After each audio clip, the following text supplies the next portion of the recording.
إن الحمد لله نحمده ونستعينه ونستغفره ونعوذ بالله من شرور أنفسنا ومن سيئات أعمالنا. من يهده الله فلا مضل له ومن يضلل فلا هادي له، وأشهد أن لا إله إلا الله وحده لا شريك له، وأشهد أن محمدًا عبده ورسوله صلى الله تعالى عليه وعلى آله وصحبه وبارك وسلم. يا أيها الذين آمنوا اتقوا الله حق تقاته ولا تموتن إلا وأنتم مسلمون. يا أيها الناس اتقوا ربكم الذي خلقكم من نفس واحدة وخلق منها زوجها وبث منهما رجالا كثيرا ونساء، واتقوا الله الذي تساءلون به والأرحام إن الله كان عليكم رقيبا. يا أيها الذين آمنوا اتقوا الله وقولوا قولا سديدا يصلح لكم أعمالكم ويغفر لكم ذنوبكم، ومن يطع الله ورسوله فقد فاز فوزا عظيما. أما بعد، فإن خير الحديث كتاب الله، وخير الهدي هدي محمد صلى الله عليه وسلم، وشر الأمور محدثاتها، وكل محدثة بدعة، وكل بدعة ضلالة، وكل ضلالة في النار. رب اشرح لي صدري ويسر لي أمري واحلل عقدة من لساني يفقه قولي. اللهم انفعنا بما علمتنا وعلمنا ما ينفعنا وزدنا علما. سبحانك لا علم لنا إلا ما علمتنا إنك أنت العليم الحكيم. رب أوزعني أن أشكر نعمتك التي أنعمت علي وعلى والدي، وأن أعمل صالحا ترضاه، وأصلح لي في ذريتي إني تبت إليك وإني من المسلمين.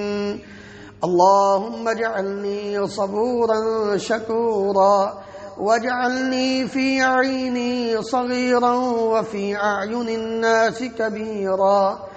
رب أعوذ بك من همزات الشياطين، وأعوذ بك رب أن يحضرون.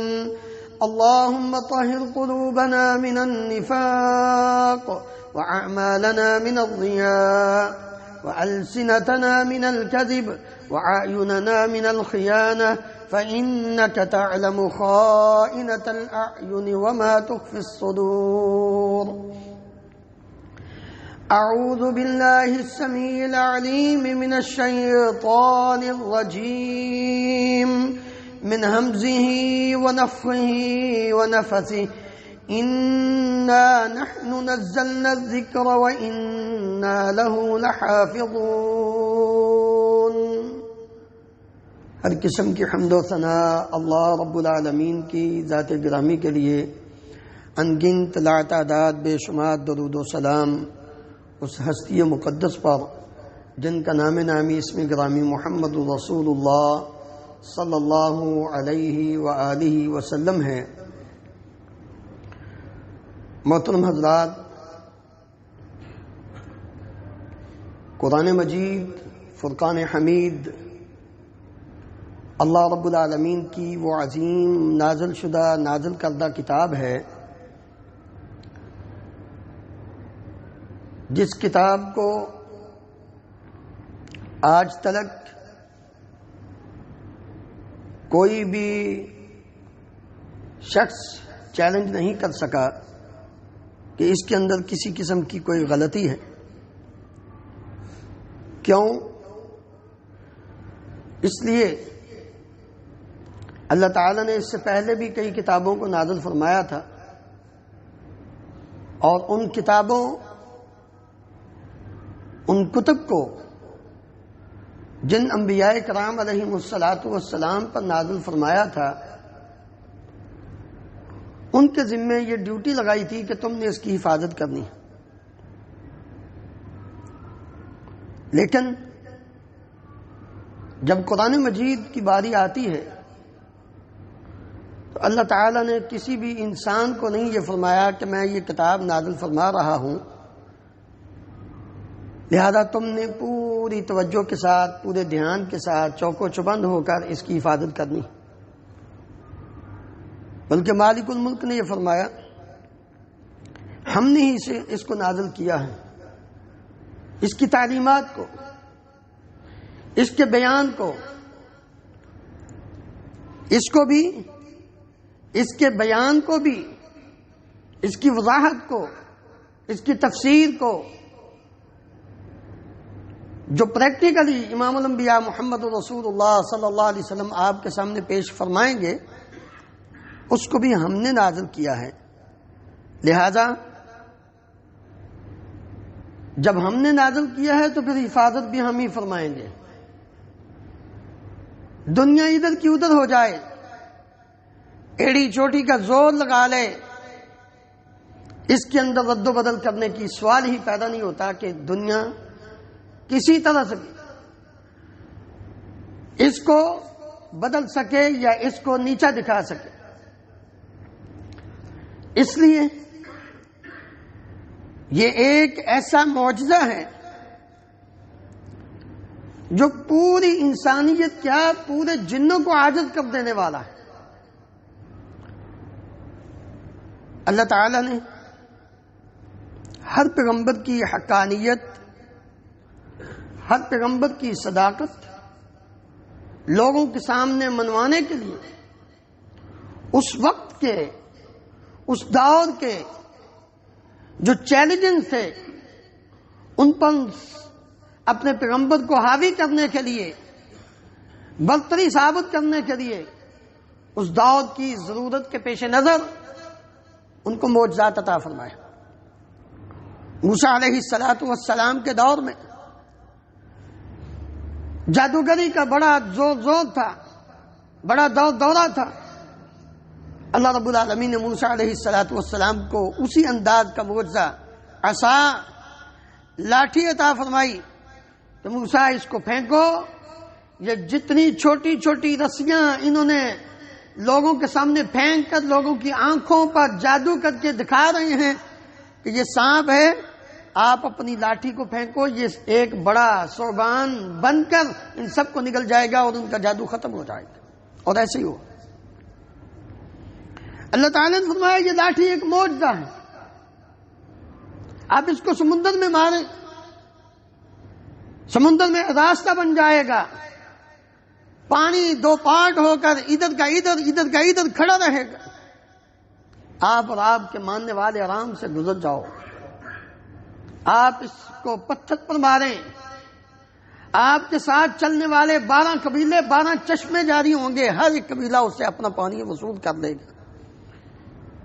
لیکن یہ معجزہ اس وقت تک کے لیے تھا۔ موسیٰ علیہ السلام دنیا سے گئے، شریعت گئی ختم۔ عیسیٰ علیہ السلام کے دور میں طب کا بڑا دورہ تھا، حکمت عروج پر تھی، اپنی حکمت کو منوانے کے لیے لوگ بڑے بڑے دعوے کرتے تھے، لیکن اللہ رب العالمین نے عیسیٰ علیہ السلام کی برتری ثابت کرنے کے لیے فرمایا عیسیٰ یہ مردہ تمہارے سامنے لیٹا ہوا ہے، اس کے جسم پر ہاتھ پھیرو، اللہ کے حکم سے یہ زندہ ہوگا۔ یہ معجزہ تھا۔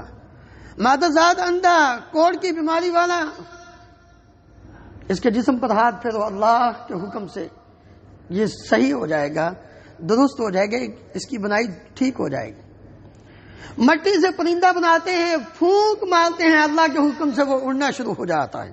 یہ معجزہ تھا، یہ حکمت تھی، ڈاکٹری تھی، لیکن یہ اس وقت کے لیے ختم ہو گیا۔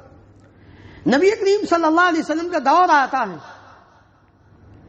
اس وقت فصاحت و بلاغت کا دورہ تھا، لوگ بڑے ادیب تھے، عربی دان تھے، جانتے تھے نشیب و فراز کو، کلمات کو، الفاظ کے چناؤ کو بڑے اچھے طریقے سے جانتے تھے کہ کس طرح بات کرتے ہوئے جو سننے والا ہے اس کے اوپر اپنی گفتگو کی داغ بٹھانی ہے تاکہ وہ آگے سے بول نہ سکے۔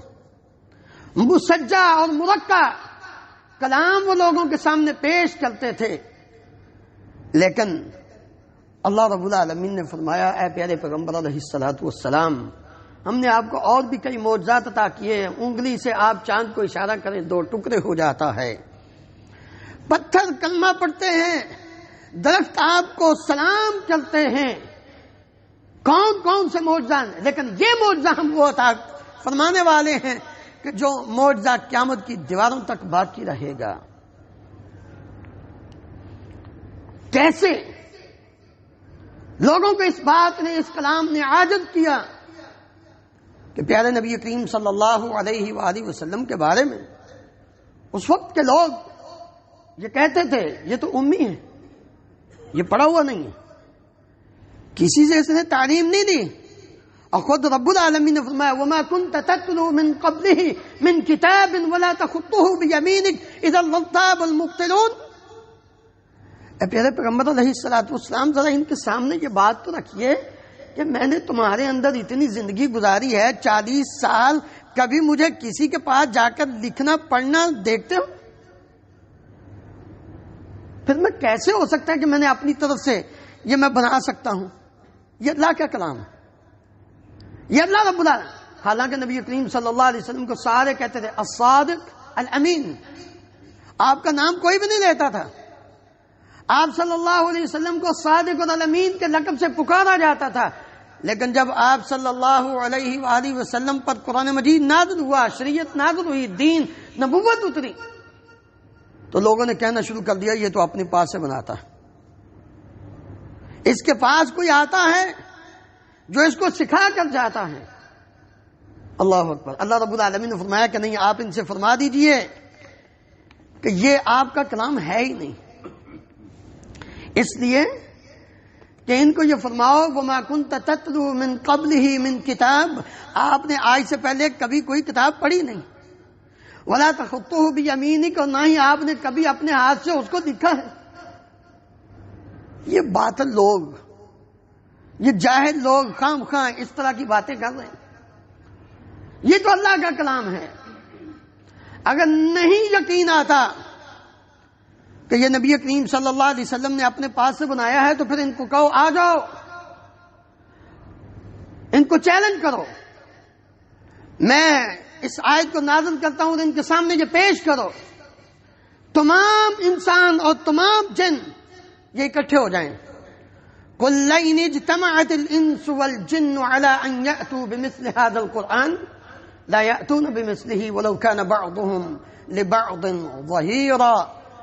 اے پیارے پیغمبر علیہ الصلوۃ والسلام، آپ ان سے فرما دیجیے کہ جاؤ، اگر سارے انسان سارے جن اکٹھے ہو جائیں اور وہ اس قرآن مجید جیسا قرآن بنانا چاہیں تو سوال ہی پیدا نہیں ہوتا، خواہ ایک دوسرے کی جتنی مرضی مدد کر لیں۔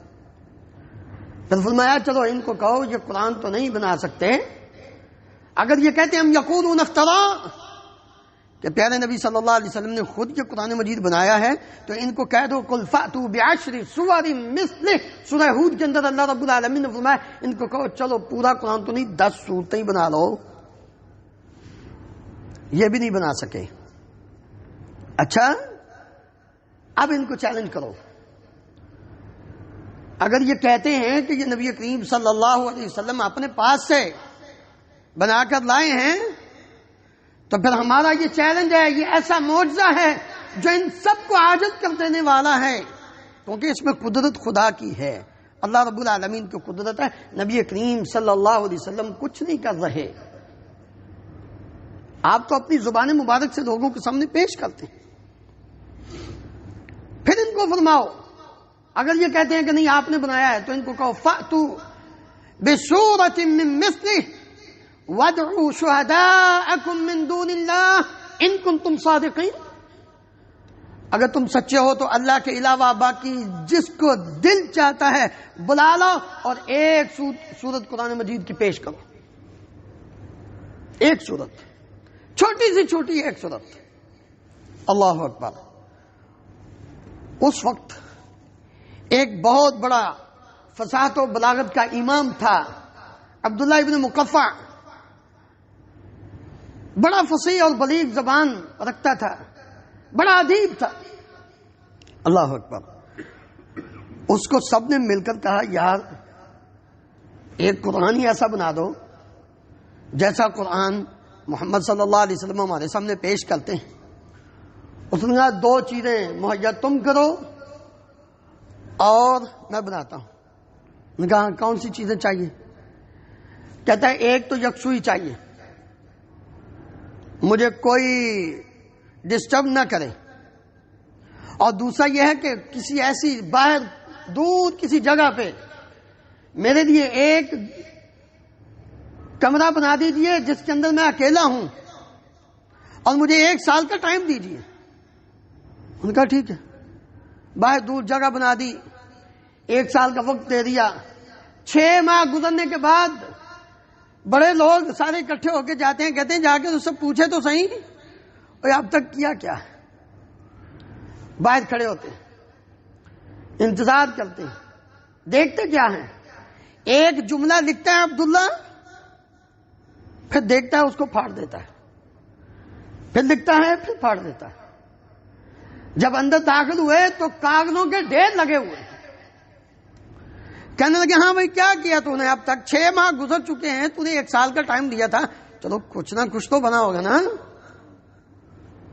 کہتا ہے سچ پوچھو تو ابھی تک پہلا جملہ ہی نہیں بن سکا. قرآن بنانا تو بڑی دور کی بات ہے. اس لیے اللہ رب العالمین نے یہ فرمایا تھا فَإِن لَمْ تَفْعَلُوا وَلَن تَفْعَلُوا فَاتَّقُوا النَّارَ الَّتِي وَقُودُهَا النَّاسُ وَالْحِجَارَةُ أُعِدَّتْ لِلْكَافِرِينَ. ان سب کو اعلان کر دو اگر تم ابھی تک نہیں بنا سکے تو قیامت کی دیواروں تک اس قرآن جیسی کیا ایک سورج چھوٹی سی بھی نہیں بنا سکتے. تیسری دلیل قرآن مجید کے معجزہ ہونے کی. اللہ اکبر. قرآن مجید اور نبی کریم صلی اللہ علیہ وآلہ وسلم کی احادیث کا اسلوب بالکل مختلف ہے. اگر یہ قرآن مجید خود نبی کریم صلی اللہ علیہ وسلم نے بنایا ہوتا اور یہ اللہ تعالیٰ کی طرف سے نہ ہوتا تو پھر جیسا حدیث کا اسلوب ہے ویسا ہی قرآن مجید کا اسلوب ہونا چاہیے تھا. حالانکہ نبی کریم صلی اللہ علیہ وسلم کی احادیث چونکہ الفاظ آپ صلی اللہ علیہ وسلم کے، مفہوم اللہ رب العالمین کی وحی کا ہے، وما ينطق عن الهوى ان هو الا وحی یوحى. لیکن قرآن مجید مفہوم بھی اللہ کا، الفاظ بھی اللہ کے. اس لیے قرآن مجید کی آیات اور اس کا اسلوب بالکل حدیث سے مختلف ہے. آخر کب تک انسان یہ تکلف کر سکتا تھا؟ اگر یہ دونوں ایک ہی سر چشمے سے آ رہے ہوتے، نبی صلی اللہ علیہ وسلم کی طرف سے قرآن بھی ہوتا اور حدیث بھی ہوتی، تو کبھی نہ کبھی تو دونوں کا ایک جیسا ہونا ثابت ہو جاتا، جبکہ بالکل ہی نہیں.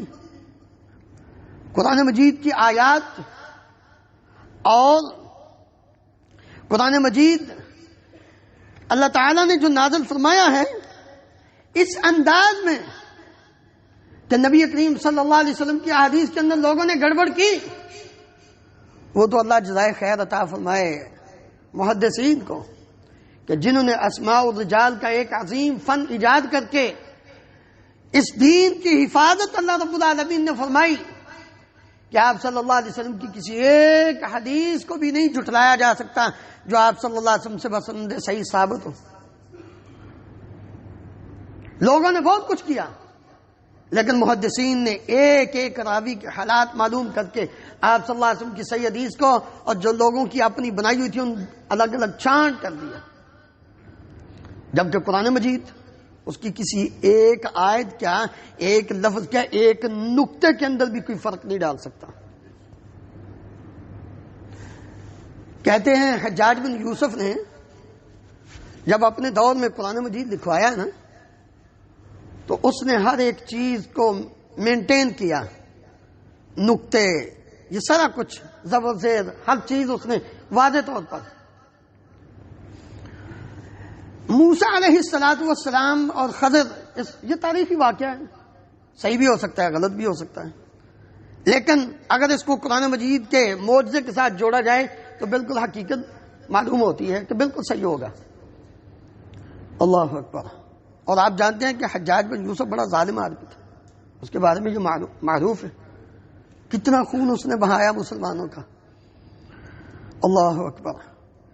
کہتے ہیں یہ جو موسیٰ علیہ السلام اور خضر علیہ السلام کا واقعہ ہے نا، کہ دونوں چلے کشتی میں بیٹھے، جب اترنے لگے تو خضر نے اپنا وہ کشتی کا ایک پھٹا توڑ دیا، موسیٰ علیہ السلام نے اعتراض کیا، پھر آگے چلے، ایک لڑکا ملا، نابالغ بچہ تھا چھوٹا 7-8 سال کا، خضر نے اس کی گردن کو مروڑا اور اس کو مار دیا، موسیٰ علیہ السلام نے اعتراض کیا. آگے چلے، ایک بستی میں گئے، ان کو کہا بھائی ہم مسافر ہیں، ہمیں کھانا دو. فانطلقا حتى اذا اتيا اهل قرية استطعما اهلها فابوا ان يضيفوهما. ان کو کہا کہ ہمیں کھانا دو، ہم مہمان ہیں، مسافر ہیں. فابوا، انہوں نے انکار کر دیا، اس بستی والوں نے انکار کر دیا، ہم نہیں مہمانوں کو کھانا دیتے، ہم نہیں مسافروں کو کھانا دیتے.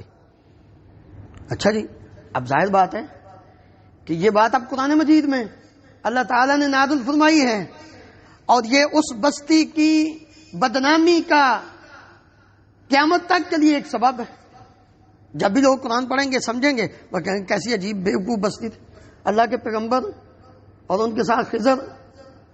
لیکن جب ان کو پتہ چلا کہ حجاج بن یوسف نقطے وغیرہ لگا کے اس قرآن کو پوری طرح، تو وہ اس کے پاس گئے، کہنے لگے یار بات سن، تھوڑی سی ہماری بات مان لے، جو چاہتے ہو دیتے ہیں.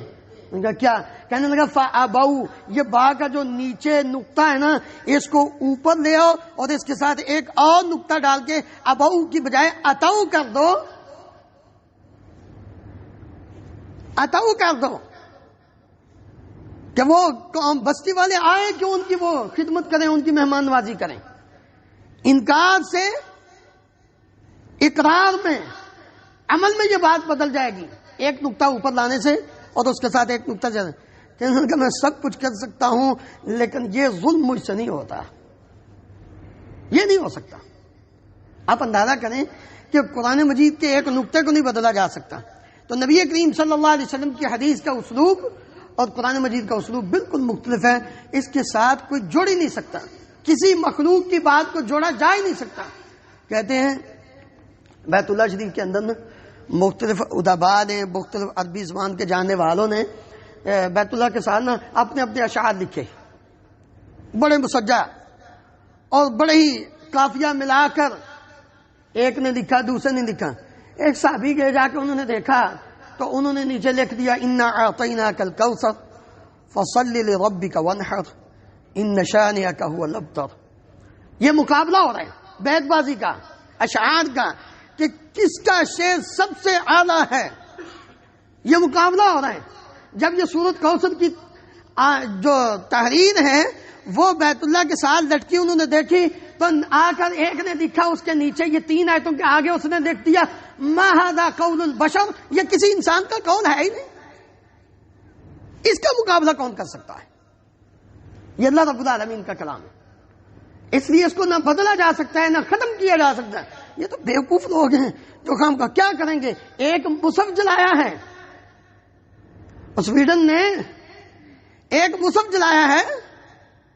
کیا قرآن بل ہوا آیات فی صدور الذین، آیات بینات فی صدور الذین اوتوا الکتاب، یہ تو بینات واضح آیتیں ہیں جو لوگوں کے سینوں میں محفوظ ہیں. یہ کاغذ کے اندر آپ تم کیا کر سکتے ہو؟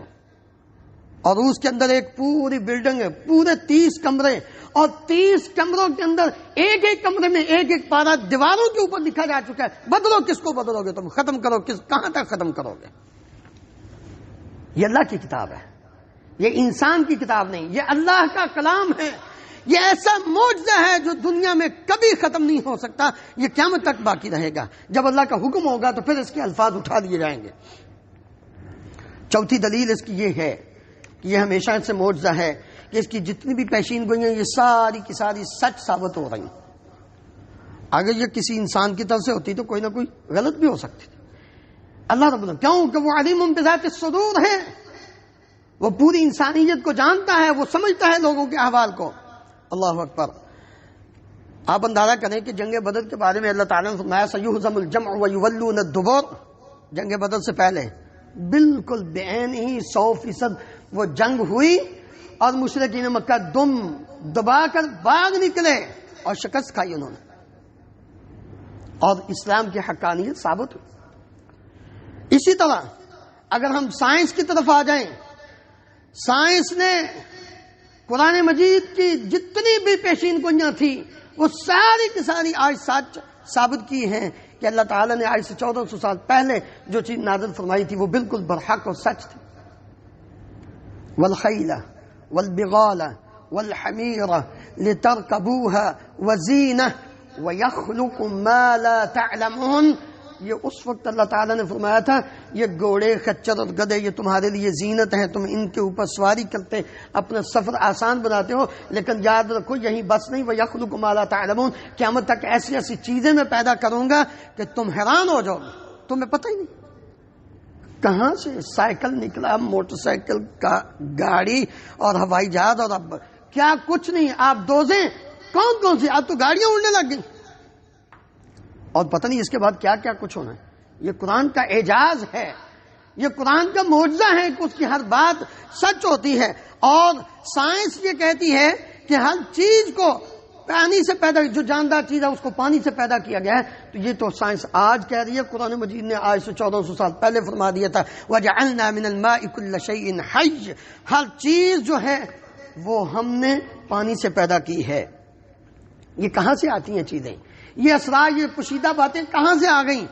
یہ کوئی انسان تو ایسی باتیں کر ہی نہیں سکتا، یہ اللہ رب العالمین تھے. پانچویں دلیل قرآن مجید کے معجزہ ہونے کی یہ ہے کہ یہ دلوں کو جیتتا ہے.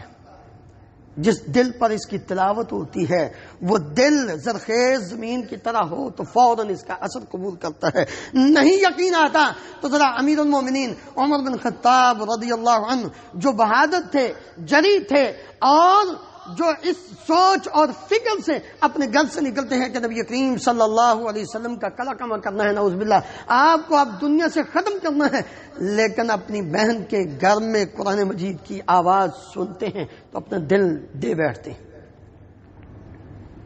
وہی مسلمان ہو جاتے ہیں.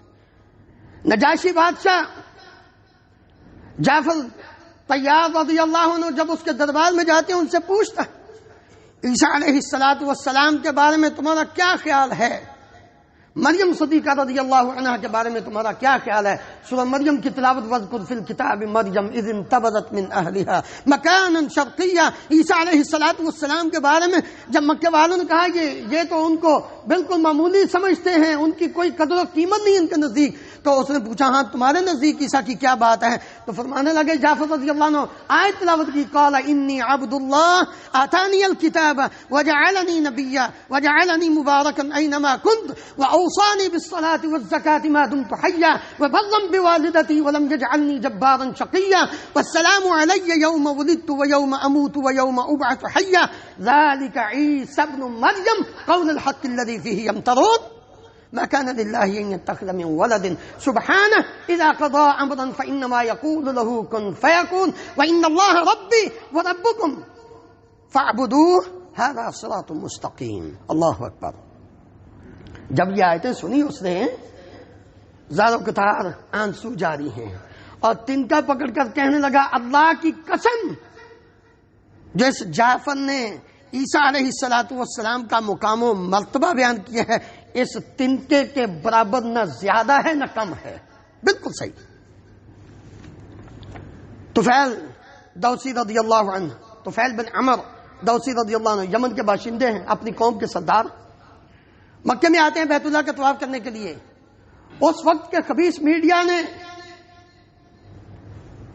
جو زمینی میڈیا تھا، ان کو پتہ چلا کہ یمن کا سردار آ رہا ہے، باغ کے باہر گئے، استقبال کیا اور اس کو کہنے لگے دیکھنا ایک جادوگر ہے اس پر جس کا جادو چل جاتا ہے نا، وہ باپ کو بیٹے سے، بیٹے کو بھائی سے، بھائی کو بیوی سے، بیوی کو، یہ ایک دوسرے سے جدا کر دیتا ہے۔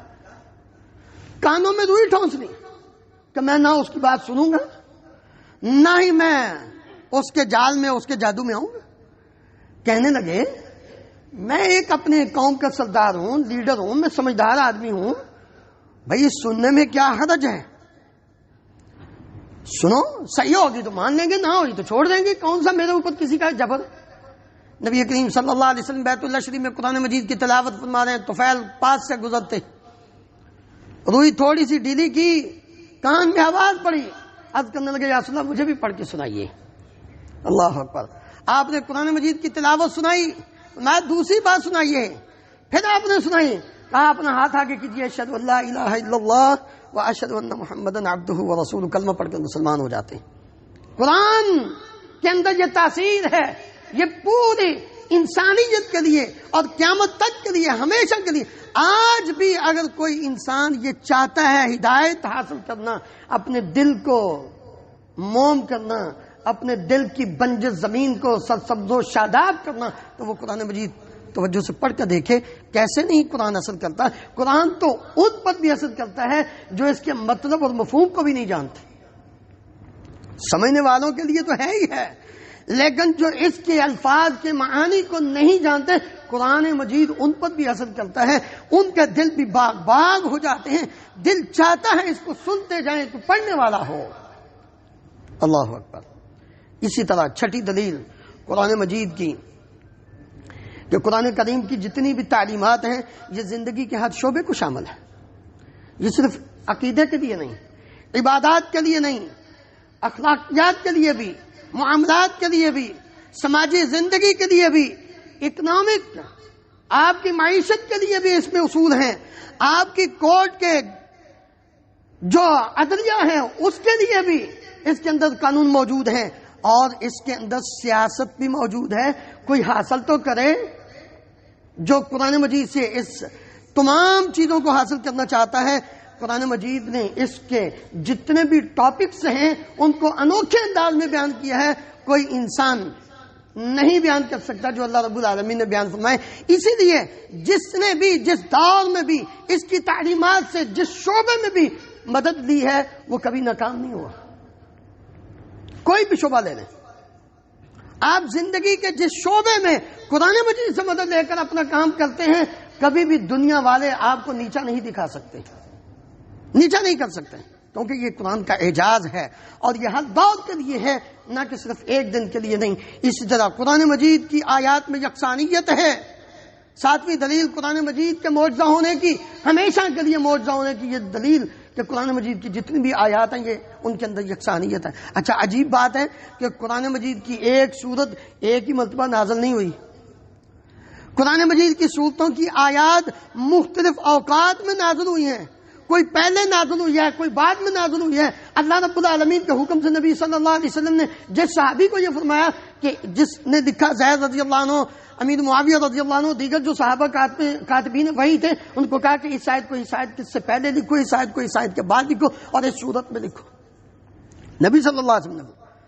اور آپ حیران ہوں گے کہ کسی بھی آیت کے اندر ایک کو دوسری کے ساتھ اگر آپ ملا کر دیکھیں کوئی اختلاف نہیں، کوئی اختلاف نہیں، کوئی اختلاف پیش نہیں کر سکتا کہ قرآن مجید کی اس آیت کا دوسری کے ساتھ کوئی اختلاف نہیں۔ اس لیے اللہ رب العالمین نے یہ اعلان کیا تھا، افلا يتدبرون القرآن ولو كان من عند غیر اللہ لوجدوا فیہ اختلافا کثیرا۔ یہ لوگ قرآن مجید میں تدبر کیوں نہیں کرتے، غور و فکر کیوں نہیں کرتے؟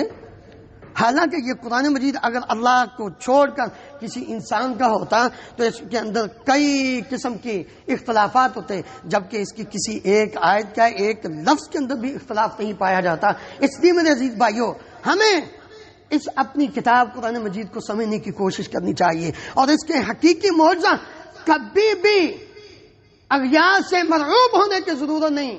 یاد رکھو، دنیا میں اگر عزت چاہتے ہو، مقام چاہتے ہو، تو تمہیں قرآن مجید کے ساتھ اپنے تعلق کو مضبوط کرنا ہوگا، اور اس معجزے کو حقیقت میں صحیح معنوں میں سچا معجزہ سمجھ کے اس کو دل و جان سے قبول کریں گے، اس پر عمل کریں گے، تو پھر یقیناً زندگی میں، کیونکہ نبی کریم صلی اللہ علیہ وسلم نے فرمایا تھا ان اللہ یرفع بهذا الكتاب اقواما ويضع به آخرین، اللہ رب العالمین اس کتاب کی وجہ سے ہی، اس کتاب کی وجہ سے ہی بہت سارے لوگوں کو عزت عطا فرماتا ہے، اور اس کتاب کی وجہ سے ہی اللہ رب العالمین بہت سارے لوگوں کو ذلیل کر دیتا ہے۔ جب ہم اس کو چھوڑیں گے تو پھر مسلمان ذلیل ہی ہوگا، اور جس نے بھی اس کو اپنے سینے سے لگایا، اس کو سمجھا، اس کو پڑھا، اس کے مطابق اپنی زندگی بسر کی، دنیا میں کبھی بھی دنیا کی کوئی طاقت اس کو مرعوب نہیں کر سکی۔ اللہ رب العالمین ہم سب کو قرآن مجید کو سمجھنے، اس پر عمل کر کے زندگی بسر کرنے کی توفیق عطا فرمائے۔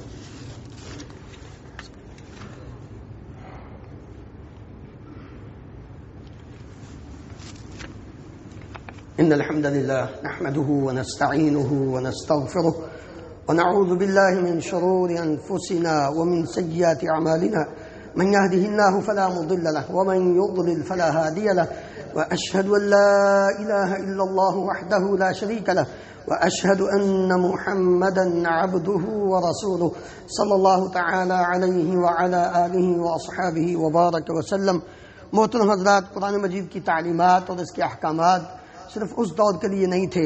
آج بعض بدبخت نام نہاد مسلمان، بلکہ مسلمان تو نہیں ان کو کہنا چاہیے، کیونکہ وہ تو ملحدین میں شامل ہوتے ہیں، الحاد ان کے اندر پایا جاتا ہے، جو یہ کہتے ہیں کہ قرآن مجید ماڈرن کتاب نہیں ہے، ہم جدید دور میں زندگی بسر کر رہے ہیں، قرآن مجید کی تعلیمات وہ دقیانوسی دور کی ہیں، پرانے دور کی ہیں۔ بالکل بدبخت اپنی زبان سے جو الفاظ نکالتے ہیں یہ کفریہ کلمہ ہے، جو آج کوئی بھی مسلمان یہ کہے کہ قرآن مجید کی تعلیم اس دور کے لیے تھی، آج اپلائی نہیں ہوتی، بالکل غلط ہے۔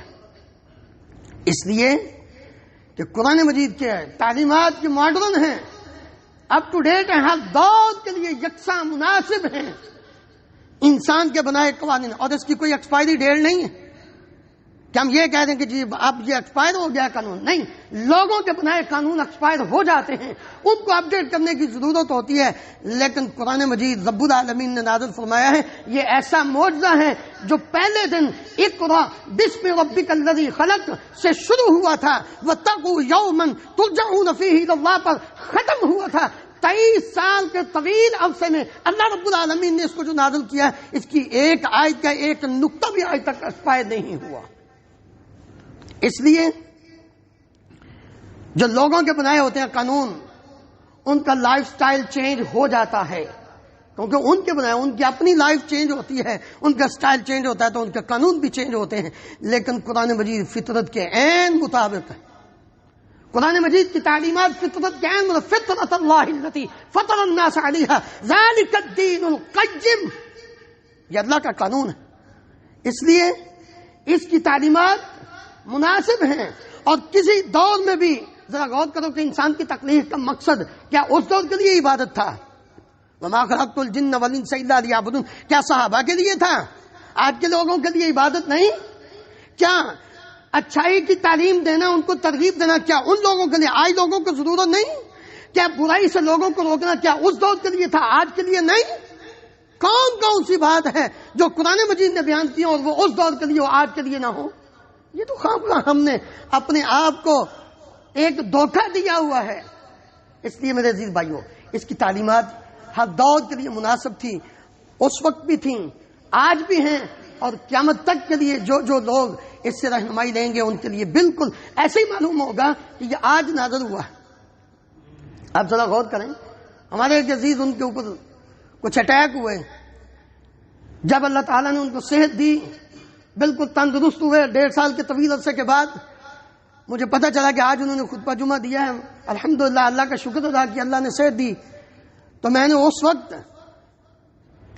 اس عزیزہ کو فون کر کے مبارک بھی دی، والدین کو مبارک دی، اور میں نے کہا کہ اللہ رب العالمین نے فرمایا وَكَذَلِكَ جَعَلْنَا لِكُلِّ نَبِيٍّ عَدُوًّا وَكَذَلِكَ جَعَلْنَا لِكُلِّ نَبِيٍّ عَدُوًّا شَيَاطِينَ الْإِنسِ وَالْجِنِّ، اللہ تعالیٰ نے ہر نبی کے دشمن بنائے ہیں شیطان، اور وہ پہلے نمبر پر فرمایا کہ انسانوں میں دشمن ہے شیطان، پھر جنوں میں دشمن ہے شیطان۔ میں نے کہا یہ اندازہ کر لیں کہ انسان جو دشمن تھے انہوں نے کس قدر اٹیک کیے تھے۔